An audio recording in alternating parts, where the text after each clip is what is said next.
Thanks for joining us for City Council Comments. I'm Steve Erickson along with Mayor Jerry Cook. Today we're talking about both the October 3rd and our October 17th City Council meetings.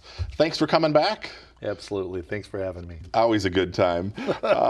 Let's jump into things here. I guess we're already into fall here, but it's starting to feel a little more like fall, even though we've had some nice days. We've had some nice days. It's that crisp. It's amazing how much moisture we're getting this fall. Yeah. You know, I don't think I've had my sprinklers on in 3 weeks. Yes. Yes, we went from sort of a deficit to like a deluge of rain. Yeah. We want to talk about, though, you might notice street sweepers out more starting this week. They've kind of picked up and working on the streets. Yeah, so Coon Rapids does a really good job keeping the streets swept. And I think it's in part, because we're right on the Mississippi River. Yeah. So they try and keep all the chemicals and the leaves off the street because otherwise they go to the river and that's nothing but trouble. And there's a couple things that go along with that. And one is when you're doing your yard, please don't blow your leaves or mow your leaves into the street. Mm-hmm. That's actually against an ordinance And then the other thing is when our street sweepers are out sweeping, they have to stop and take on water once in a while, which means they pull it out of a hydrant, which means you might experience some brown water in your sink. They say that it's safe to drink, but just be careful if you're doing laundry. You're probably not going to want to do whites right away. Yeah, not a good idea. Yeah, or they might not be white. Depends what you want to do to your whites. Right, yeah. All right, so that'll go on here till about mid-November. Usually they're out working as long as they can. Depends, I guess, when we get snow and all that other good stuff. Yeah, they go right from street sweeping to plowing. Yeah. And there was a model I saw for next week that was putting like a foot of snow, but hopefully that's rain. So apparently the dependable model was rain. Okay. Another model had like a foot of snow over the Twin Cities. So it's only a matter of time. So, but yeah, we'd like to wait at least maybe till we're in November or December. Yeah, everybody remembers where they were for the 1991 Halloween storm. Yes, and that's what people were saying. I'll take another Halloween or better. So, all right. And then the other thing that goes along with that as well is garbage cans. I'm surprised by the number even driving through my neighborhood that the cans are right in the street. Yeah, the cans are not to be in the street. They're to be in your driveway. You can put them on your yard. Yeah, your grass. Yep. Yeah, on the grass. And the haulers actually want 3 feet between the cans. Yeah. You see them all so often. The cans are sitting right side by side. If you ever watch those trucks come and pick it up, I don't know how they do that. Because they got to get down between the cans. Yeah. So they like 3 feet between the cans, and by ordinance they have to be out of the street, either in your driveway or in your yard. Yeah, and I get I'm sure a lot of people don't want to put them in their driveway because if you're trying to get a bunch of cars out, and now you have a recycling bin, and you have a garbage bin, and you have a yard waste bin, but you can also use your yard to set them out. Just put them along the just edge. Behind the curb. Yeah. Just behind the curb. Yeah. All right. Well, let's jump into our council meeting here. We'll start off talking about the Tuesday, October 17th meeting. We had a fun item to start off there. We had a police department promotional ceremony. We did, and it was we had a very full house. Yeah. And the firefighters like to come in and support, so we had lots of police, lots of fire. Yep. And Tanya Harmoning, I believe, has been with us for 22 years. I made my notes. I didn't bring my notes. Been a while. It rings a bell. All right. And Tanya's just been great. She was a patrol officer. She was promoted to a patrol sergeant, and then like a sergeant of investigations or something. At any rate, now she's earned a promotion to captain. Yeah. Well deserved. She does a great job. She has kind of stepped up and taken the point for our 4th of July celebration, and that is no small thing to organize amidst all of her other duties. Yep. And she actually got the promotion a while back, but she's been busy furthering her education for all of this, so we had to find a window when she could come in. Yeah, I found that interesting. She has another month of that, I think she said, and she'll be back then in the office. So, well, congratulations to her. I know I worked closely with her when we did a story on our mental health person that works, the embedded mental health professional in the police department. So, she does a great job. Yeah, well, and that was her first degree from college was psychology. Yeah.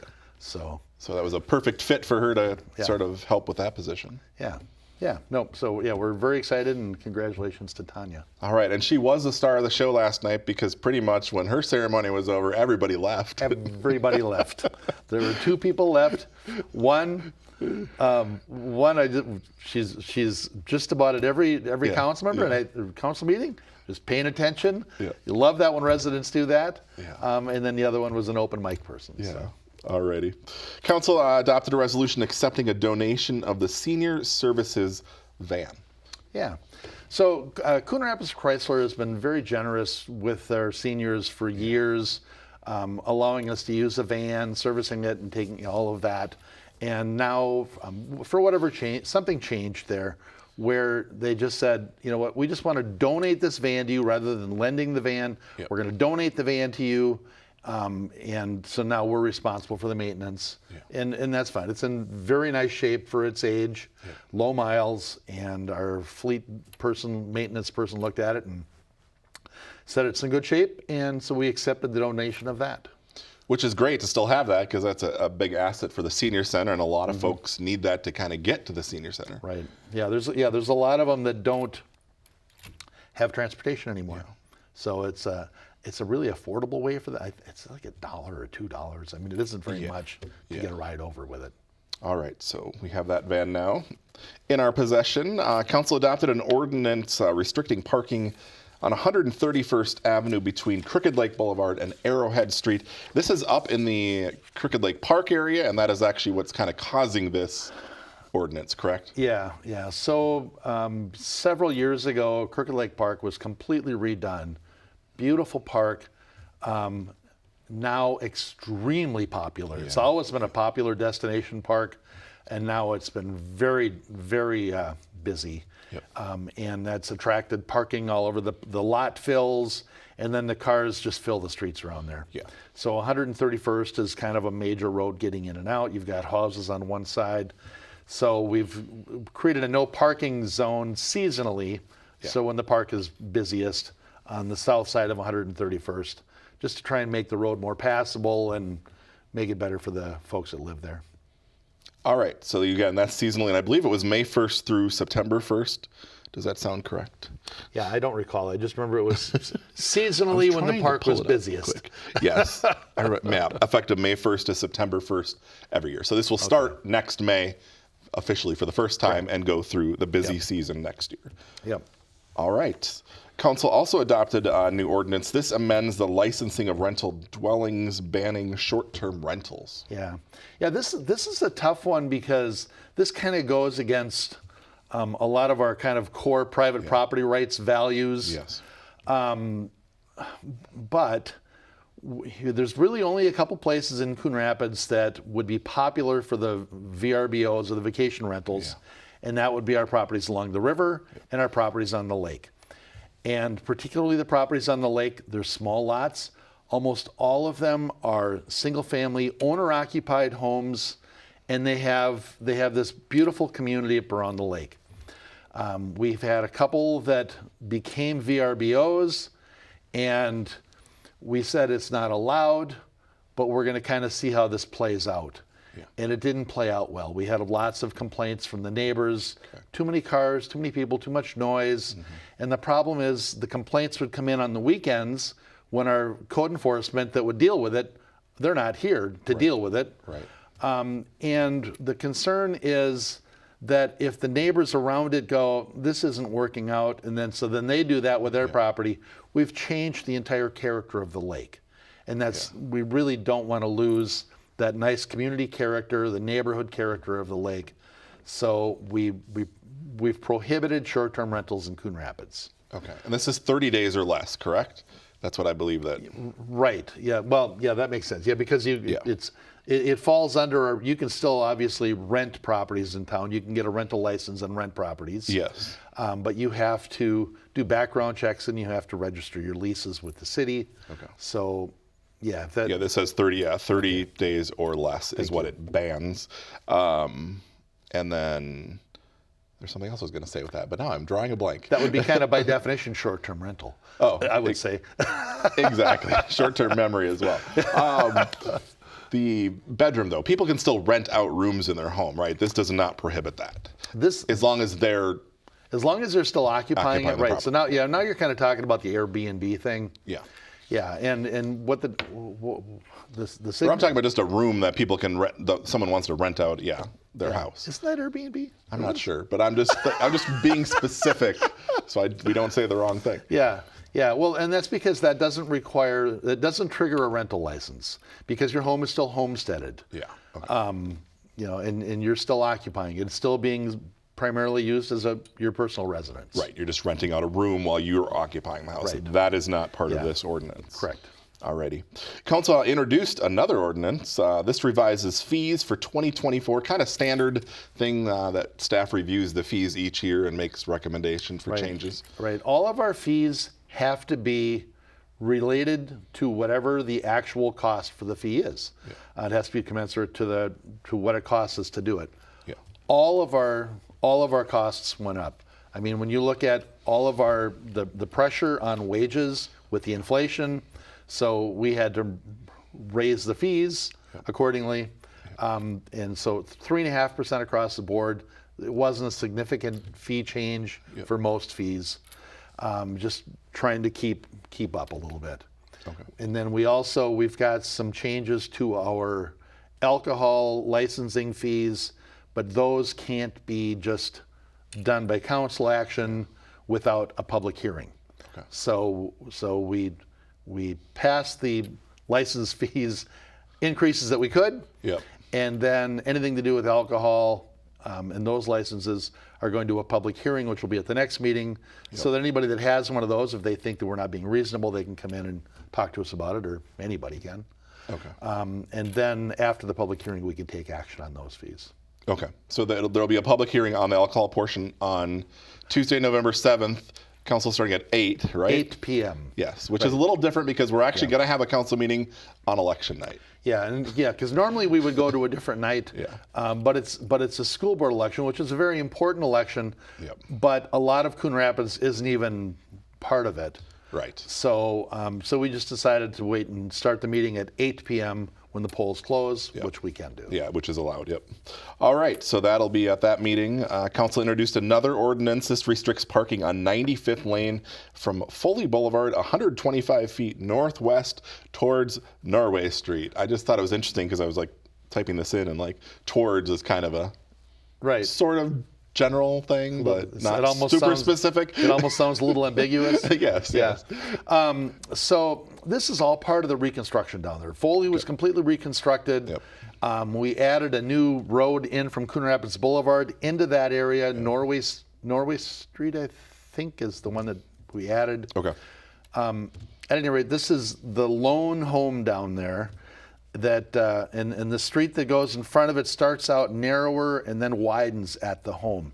Okay. So it was pointed out that if anybody parks along that first section, that first 125 feet or so, it would really impede traffic on that road. Okay. And actually, the final ordinance that we're proposing is 150 feet. Okay. Just to kind of get it through the end of the road, you know. Yeah. Okay, so that is an introduction as well as the previous one. Those two will come back to council at probably the next meeting. Yep. Yeah, November, whatever that was, 8th. 7th. Election. We'll just call it Election Day. Yeah, there you go. All right. That is all we had from our October 17th City Council meeting that we wanted to talk about. Jumping back now to our first meeting of the month, which took place on October 3rd. We had a resolution approving a Sustainability Commission appointment. Yeah, these are important. The commissioners on all of our various commissions, we really count on them. They do a lot of work for the city. And this is our Sustainability Commission, and they interviewed and invited to join, and so we appointed Elzaki Ishag. Okay. I don't know if that's completely how you pronounce that. So you can apologize now. So I can apologize I know. again. Yes. But that's what it looks like. Yes. Yeah. And we just welcome them to the Sustainability Commission, and we thank them for their service. Yeah, a lot of folks stepping up to help out on these commissions. We've had quite a few appointments, I feel, in the last couple of months. So again, we always say, if you're interested, go to the city's website. There is a form you can fill out and express which commissions you might be interested in serving on. And then when these come up, staff has a list sort of to go to, and they'll be in contact with you. Right. Yeah, and most of the commissions, it's up to the commission themselves to see if they're a good fit or not. Yeah. We've got a couple commissions like the Planning Commission, the Board of Adjustment and Appeals, where that's an interview process from the select committee. Okay. But we just thank them all. Yeah. Another item we want to talk about, Council adopted a resolution accepting a donation for a park bench. These are always nice to see. Yeah. No, they are. And all donations have to come through the council. That's why we see it there. Yep. But it's also nice to recognize them. The family of John Geldert donated a park bench in their memory. And it's a really nice way to remember a family member. Yeah. It's $700, and it's a nice permanent marker or a permanent memorial. Yeah. So, and a lot of times it's people that were really close to our trails or our parks, and so there's several of them around town. All right. Council adopted a resolution. It's an order concerning a hazardous building located at 834 104th Avenue. People might remember earlier this summer there was a house explosion in this area, and this is the specific house we're talking about. Yeah, I don't know where you would be to not remember this, because it was significant. Yes. It was in City Hall, and when it went off, it sounded like a gunshot. It was such a concussion. And I was in this building and didn't hear anything. Really? So I'm just like, maybe we're just very insulated here. Yeah, I don't know. Well, that could be. So it's over off of what is it? 834 104th Avenue, and there's a couple complications. And that is the gal that owned it had passed away. Yeah. So it was already kind of falling into disrepair and behind. And then it exploded, destroyed itself, and did a significant amount of damage to the homes on either side of it. Yeah. And then because there was no one person responsible for it anymore, we had to take an action, and that's to declare it a hazardous home, and now it'll be removed. Okay. And it's not in probate. There are next of kin for her, but nobody has stepped up to take over the property. Right. That the home is still owned by, this estate or whatever. It's up to them to sort it out. If they don't get it sorted out, and if the taxes don't get paid, it'll end up being a tax forfeiture. Or maybe there's a mortgage and maybe it's a foreclosure. I don't know. Right. But as a city, we needed to first clear that lot, declare it hazardous, get it removed and cleared, so that it's not an eyesore and not a danger to the neighborhood. Yeah. Okay. And then everything else will work out. However it's going to work out. Okay. Sounds good. That is basically all we had. We had a couple intros on here that we already talked about the previous or the last meeting we talked about. Sure.